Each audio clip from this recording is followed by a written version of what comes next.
Hello, good morning students. Today we are going to discuss about the certain aspects of the respiration.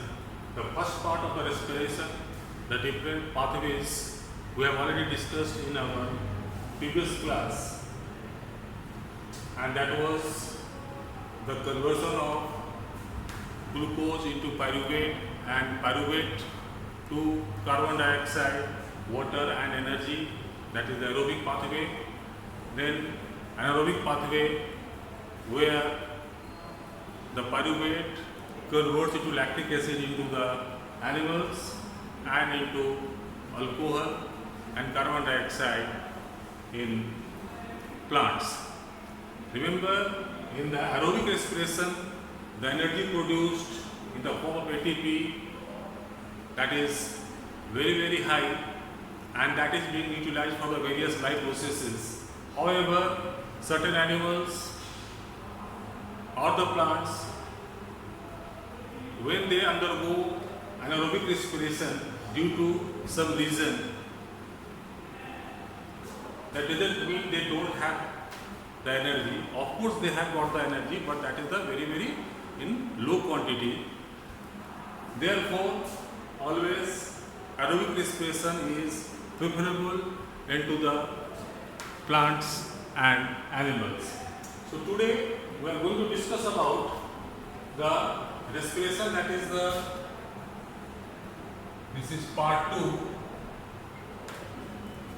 where we are right now concerned with the aerobic respiration.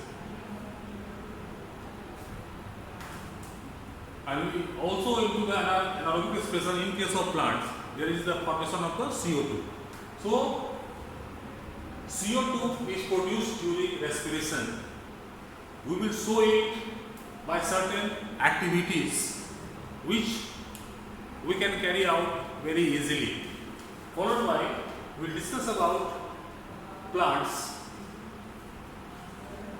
How do they respire? Because we have learned in the nutrition part, plants use carbon dioxide, give away the oxygen. But many people are having a confusion whether plants respire or not. In simple word, we say that is the plants taking carbon dioxide and give away the oxygen. But that is not always true, because plants also get oxygen, the various cells get oxygen for their respiration as well.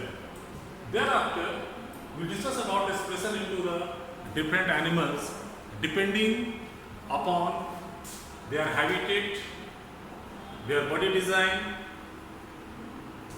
how different pathways are working in those animals. So these parts, and regarding the respiration into the human being, we will discuss in details when we will talk about the respiration part 3. So right now, let us concentrate to the activities to show that carbon dioxide is produced during respiration. One more thing I would like to add up over here, that in air, if you go for the composition of the air, this has also got the little amount of carbon dioxide. Now, what is the difference between the carbon dioxide, the concentration of carbon dioxide rather in air, and that we give away during the respiration, that is the anaerobic respiration. So for this, what you have to do, that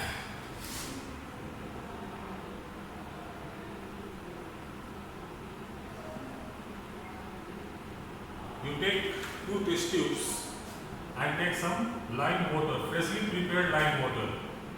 This is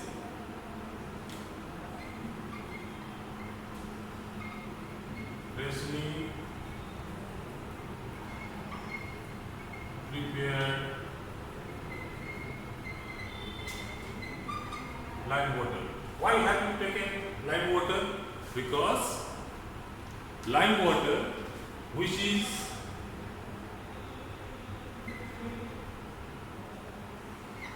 calcium hydroxide, when it is added with carbon dioxide,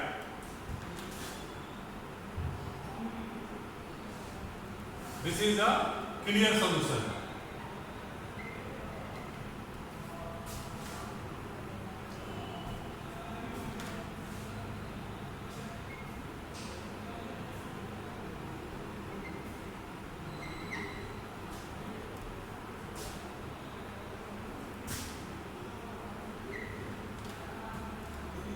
This will form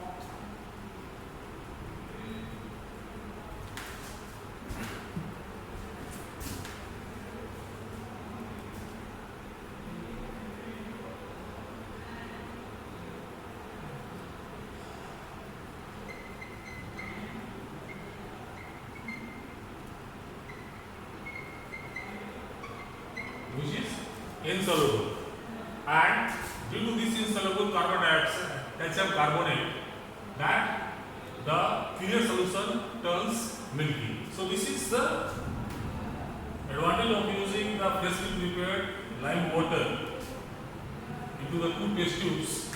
So what we do here, just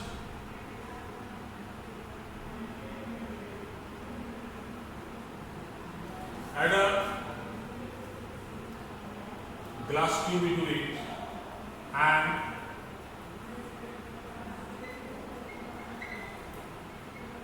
blow air from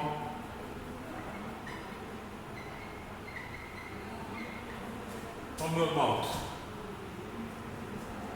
And here in this case, just use a syringe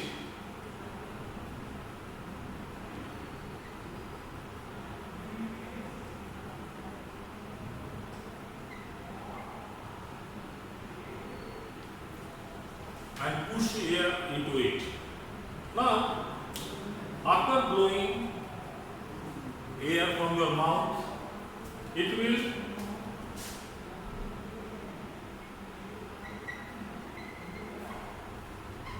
turn milky very quickly, but this will not. Though air, because what we are doing here, we are just blowing air from the environment into this tube. Since air contains a very less quantity of carbon dioxide, so this will not have much effect. But in the meantime, we will find it will turn milky. It means we are giving a lot of carbon dioxide through our respiratory system. So this is, from this we can show that the carbon dioxide is produced during respiration. That is the aerobic one. Now we can have another activity where we can show that plants in anaerobic respiration gives away carbon dioxide in large quantities. So for this we have to design an experiment where we take another test tube, we put some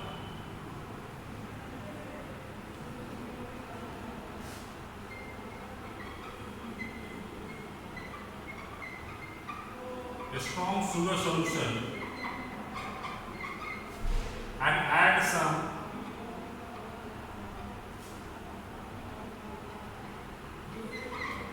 yeast.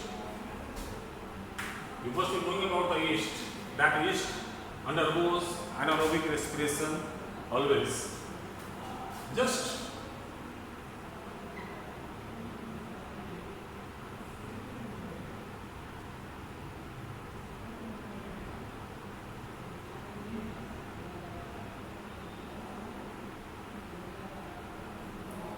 cover the tube with one stopper with a glass tube arising from it, and this tube can be placed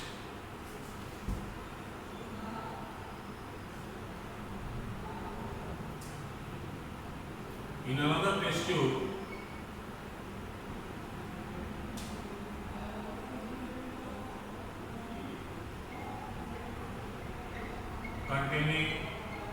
lime water, that also again the freshly prepared. First, you let it for 3 to 4 hours, and after that you add up to the lime water. What you will find, the lime water has again turned milky, because obviously we can conclude that carbon dioxide is produced in this tube, and that has gone through this pipeline into the lime water, and that has made it turn milky because of the carbon dioxide. So here what yeast does, yeast undergoes anaerobic respiration, where the process is known as fermentation, where alcohol is formed and carbon dioxide is released in large quantities, and that turns lime water milky. So from these three activities we can show that during respiration carbon dioxide is being produced.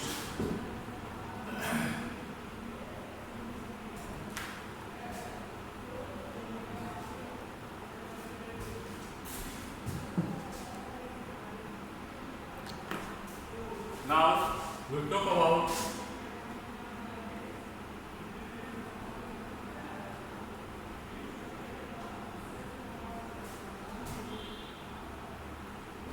respiration in plants.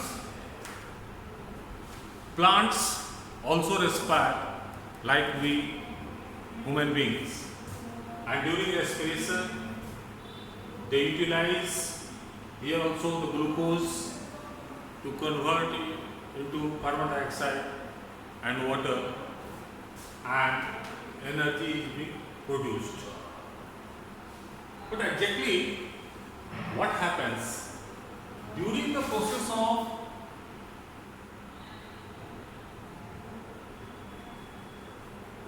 photosynthesis? What happens?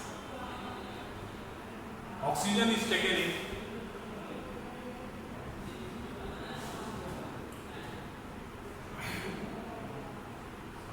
CO2 is taken in, and that with water converts into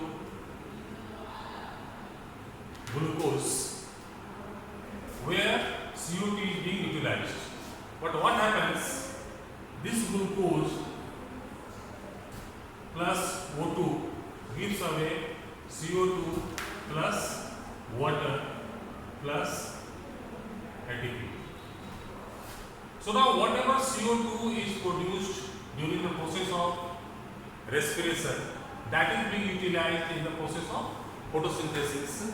As long as photosynthesis is proceeding, that is during the daytime, whatever CO2 is being utilized, that is coming out from the respiration, and also certain amount of CO2 is obtained from environment as well through their stomata.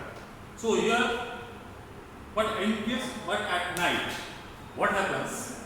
Since photosynthesis is not proceeding over there, that is especially what we call it the light reaction, and during the night time the CO2 is not being consumed by the plants.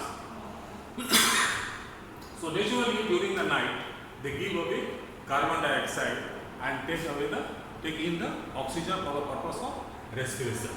Now, so this is the whole mechanism over here. But what happens into the plants? In case of plants, the cells, because for the purpose of respiration every cell gets oxygen. Now cells have got a lot of gaps over there.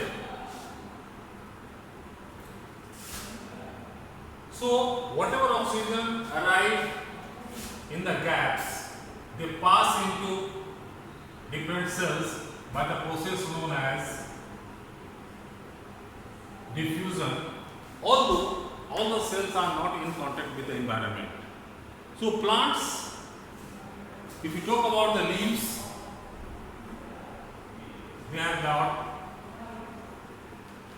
a stomata through which oxygen is taken in, and that is being utilized for the purpose of respiration. What about the stems? The stems have lenticels, the small opening into the stems from where oxygen enters and that gets diffused into the adjoining cells over there. And in case of roots, they have got the root hair that is unicellular and that remains inside the soil, and from the soil the oxygen they are getting into the roots. So that's why during the process of agricultural processes, this is advisable that soil is being loosened, because that makes the soil airy and there is an easy passage of air into it and the roots respire over there. But in case of clay soil, we find that is the normally plants don't grow well, they die very quickly because of the fact that in those soil air cannot enter easily and thereby the root hair or the roots don't get air into it, they can't respire and ultimately they die. So that's why certain practices what we carry on in our day-to-day practice, they are all related to the various physiological processes occurring into the plants and the animals. So in case of plants, just I summarize that they have got the different parts, they are respiring separately, and obviously for that purpose the stomata is there which is involved in the exchange of gases and thereby oxygen arrives to the various cells into the leaves. Stem and adjoining cells, they get required oxygen through the lenticels, the small openings, and the roots get oxygen through root hair, and that is from the soil. So obviously these two get oxygen from where, and this get oxygen from soil which contains oxygen there.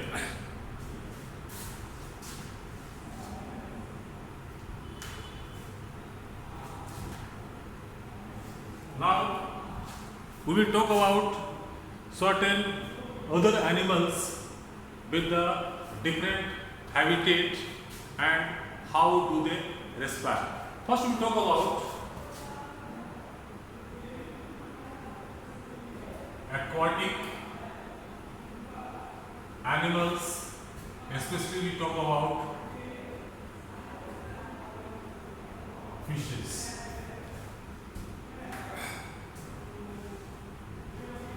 You are knowing that oxygen is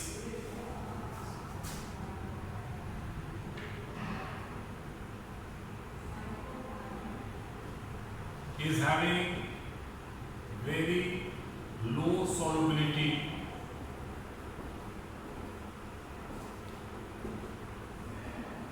in water. So oxygen is available in water in a very low quantities. But fishes will require oxygen for their life process to continue. So for which fishes have got a special body design and they have got gills. So what happens? Fish just go on dragging water from their mouth, and that water passes through the gills and that comes out, and that is a very fast and regular process. You must have seen into the aquariums as well. So what happens when a lot of water passes through the gills, the oxygen which is in very low concentration to the water, that is being absorbed by the gills from where they are passed to the various cells. So this is a very fast process. So they have got a special designing to have oxygen that is dissolved in water in a very low quantities. Now on the other hand, other aquatic animals we talk about, one very important, that is whale. Whale is a mammal they don't have any gills, yet they live in water. That is aquatic. Obviously, if they do not have gills, they cannot take oxygen that is dissolved in water. So what they do, when after certain interval of time, they come on the surface of water, give away carbon dioxide and take a large quantity of air within it, and that slowly pass to the various cells, and once they get air from the environment, that lasts for 1 to 2 hours. Now another semi-aquatic animal you can call it, that is amphibians.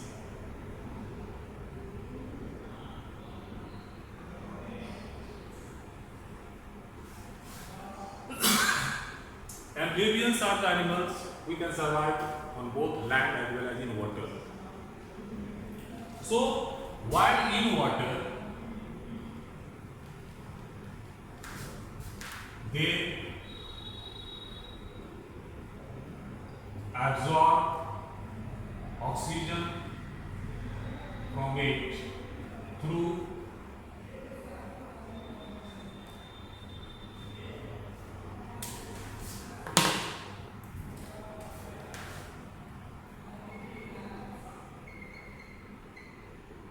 their moist skin, like frogs.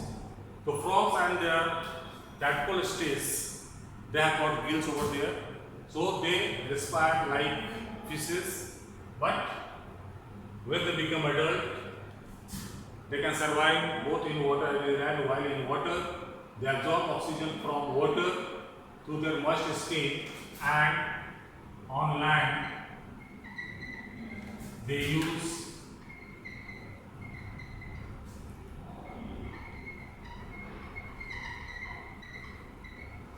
their lungs over there.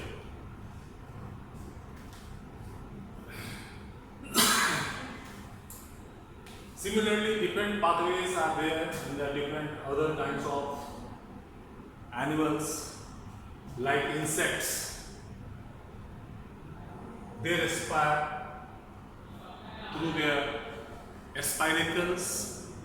Those are the small openings found in their body. That is rhythmically that opens and closes, and thereby oxygen is taken in, carbon dioxide is being given away. So depending upon the body design, their habitat, the different animals have got the different ways, different systems of respiration. So that's the end of part 2 for today. In the part 3, in the next class, we will be discussing about the human respiratory system and the different parts, how they are working. So that's all for today. Thank you.